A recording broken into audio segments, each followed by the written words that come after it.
Hi Harriet, this is Mr. Corbett and welcome to video number 3.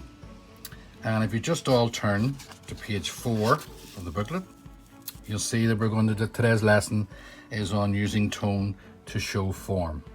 Okay, so the first question asks you to compare the two shapes drawn below. Name the shapes that you see and describe in your own words how they are different. Well, one of them obviously is just a triangle. So what type of dimensions does that have? Is it 2D or is it 3D? The one on the right appears to be 2D or 3D, you can tell me. And one of the obviously the difference between the two is that one doesn't have tones on it and one does. Okay, so maybe you could write that in your answer below, but I also want you to name the shapes to me. What type of shape is that and what type of shape is this? Okay. Number 2, to become further aware of the range of tones that you achieve with your pencil, we will reduce the number of tones and complete the following exercise. Shade in the boxes below by putting the darkest possible tone, the tip of the pencil, in number 1, so this is your darkest, and the lightest tone, the end of the pencil, in number 6. So you might want to shade in very, very lightly like that in number 6, okay? And nice and heavy down at the thing, down to the very right top and bottom, down to the very, very bottom of the pencil, nice and heavy, telling your hand to obviously put as much pressure as you can on that. Okay, so once we've got our little tonal range put in, we then want to transfer the numbers to the shapes that we have below. So as you can see, number 1 is here in this section. So if I just outline number 1, and obviously that's my darkest tone. So I'm going to put in my darkest tones for number 1. And what you can do is you can go along and just put in all the ones. It makes it a lot easier.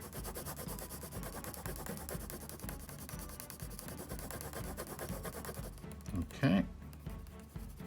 And then you can find there's number 1 there, just nice and thin there. And you can put in really your dark tones.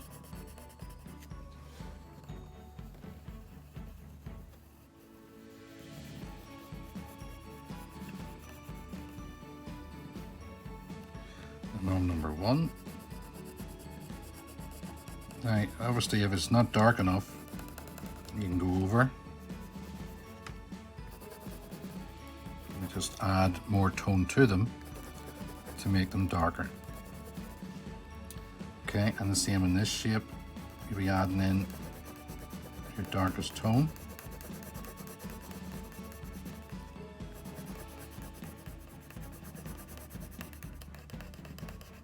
Now obviously I'm doing this on the rest of the pad, but you could maybe even get even darker tones by putting on a hard surface, like such.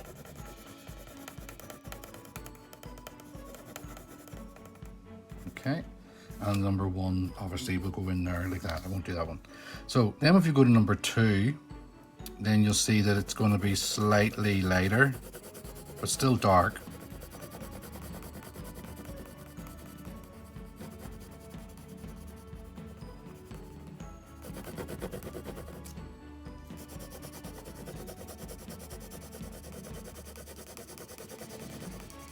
And sometimes when you kind of close your eyes a bit more, but still you can see out of them, you can see the changes between the two tones.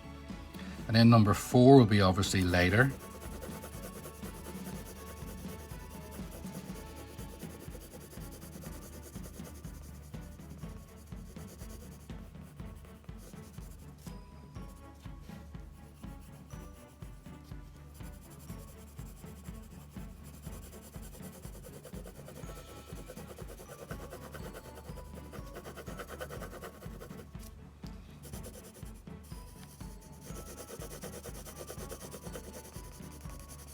We just go to the end, as I said before, and then you can tidy those ends up.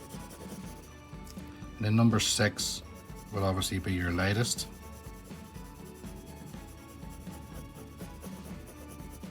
I might leave a wee strip